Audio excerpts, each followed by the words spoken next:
Hi, everyone, and welcome to this edition of Brave Briefings, the place where brave men and women can either share their stories or give us their tips on living safe and in a peaceful way, devoid of harassment and sexual and gender based violence.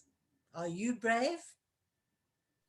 Hi, I am Lois, your friend for forgiveness from Walking Without Skin. And today I have a brave woman with me, Maggie Naidoo. Hi, Maggie. Hi, Lois. Thank, Thanks for thank you having me. thank you very much for joining us today. So, before we talk about Brave, do you want to tell our viewers about yourself? Okay, I'm Maggie. I am from a small little town in Durban called Merebank. I lived here all my life. From a little girl, I was molested at the age of 4, being raped at the age of 15, went to school in a very isolated little bubble, um, faked it till I made it environment, became a nurse because I needed to help and heal people. And today, an NLP coach, timeline therapist, hypnotherapist, and a nurse. So my entire life is spent on helping heal people, changing their lives, and making them better people. So that's in a nutshell who I am. That's fantastic, and it's so needed in today's society. So, thank you for the service you provide. Thank you. So tell us your definition of brave and how you believe we can be brave to make this world a better, safer place. Lewis, being brave is about knowing who you are and what you stand for. For me, it's, to be brave is recognize who I am, own who I am, and not be embarrassed and ashamed of who I am. I think personal value is very important. Your integrity is, absolutely important. Knowing what's right, doing what's right in the world to others and to yourself. Respecting yourself, respecting others, and how you need to treat them. Being responsible. Embracing the opportunities that you have, and also knowing that you are able. You are able. You can be and do anything that you want to be. So just stand firm to who you are and know that nobody else is your competition but yourself. Just try and be a better person than you were yesterday, every day. Serve on common ground, serve for the common good of everybody, but never disregard or discount you, because you are valuable. You is what matters the most, because without you, there's no other, and we It is can't do so anything. it is so true, and so often we don't have the self-love that we need. No. And it's all about what you allow as a person. I always say to my clients that your mind is yours. Uh, who you allowance is the key, because the key to any door is what you allow your mind to do, to see, to have, to be. The moment you give that key of allowing to another, they control you. When you hold that key of allowance to yourself, you control you. And that is what really matters in the grand scheme of things. If I don't allow that person or that circumstance to decide who I am or define who I am, then it doesn't need to happen that way. So what you allow matters. What you allow is your key. Nothing else can stop you. Don't be a puppet to others, because allowance is what you allow. If you allow it to happen, then don't complain. That's the two sides to it. It's simple as that to me. And that is what I try to teach others to recognize and understand for themselves. And what if people say to you, but it happened to me? Yes, it's happened, yes, but recognize it's happened and let's change it so that you don't have to do it again. So I think being responsible, taking responsibility, being accountable for actions that have happened is something that we need to recognize and take cognizance of. uh, I cannot consistently blame another for the faults that have happened to me. is because I allowed it. Bottom line, I allowed it to happen. Irrespective of what the circumstances, I allowed it to happen. And And I that's need to be responsible enough to recognize that and then deal with it. That's a deep conversation, and we don't have enough time to go into that in any depth today. But I want to go back to how you started the conversation. You started by talking about self-awareness and understanding your values. And I think that is so important. Do you want to expand a little bit on that? Look, everybody's values grow as they go, because from a little child, your values are very different to as you grow up. And remembering that values come in stages.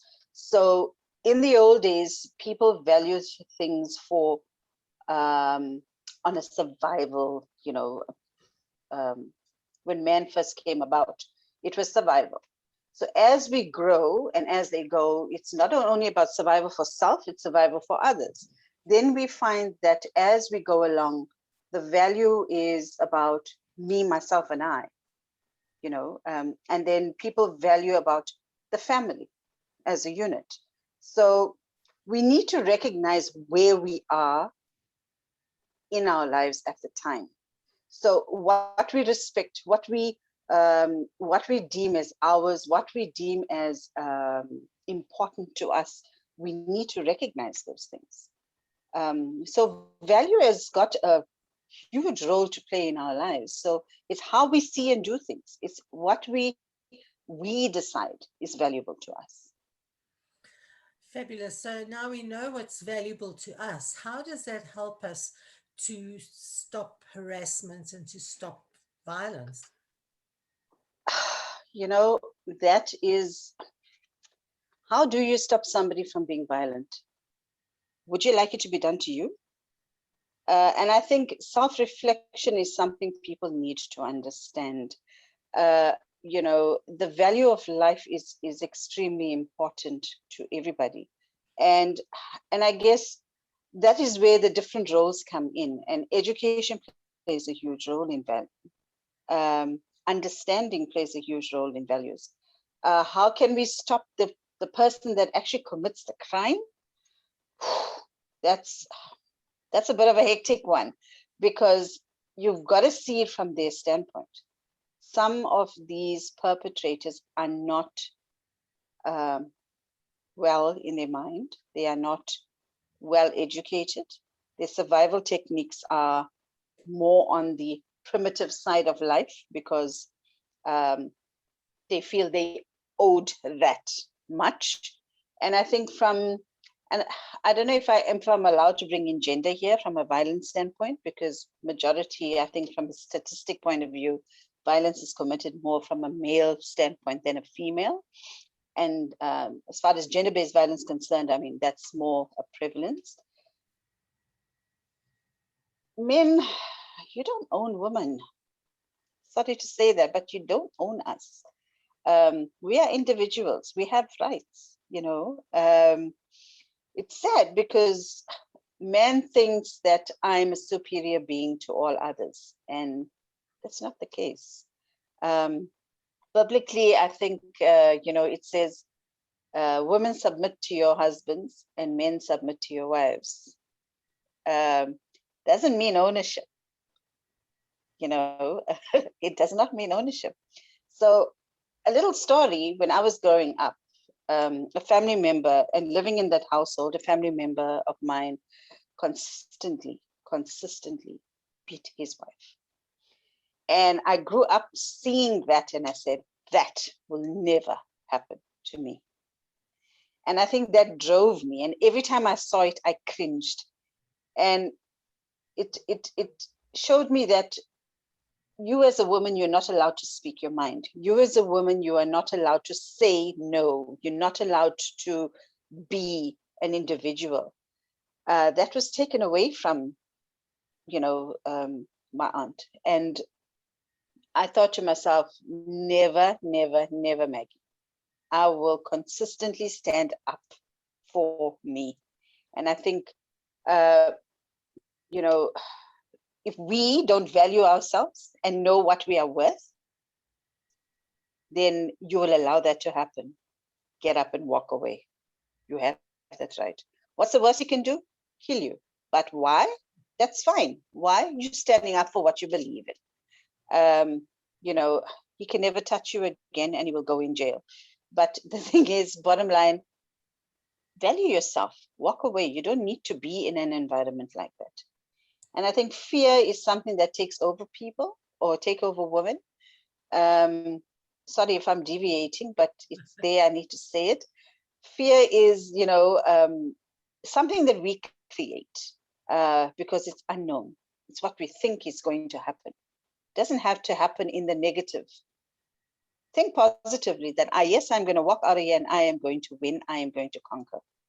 That's the fear you need. To make him fear that I am going to win.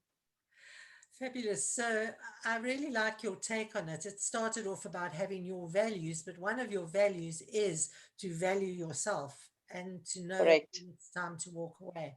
So Yeah. fantastic. Thank you for that insight. And, and thank you for sharing your story so vulnerably. I really appreciate it. Thank you so much. Thank you, Lois. Thank you so much. So, everybody, can you be brave? You can be brave.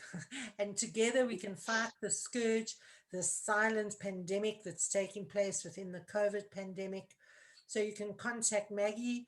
We'll put her information below the video. You can contact me, Lois, at Walking Without Skin. So please do join us. Be bold, be brave, and fly free. Thank you very much for joining us, Maggie. Thanks everybody for watching. Thank you. Thank you. Have a great day. Bye.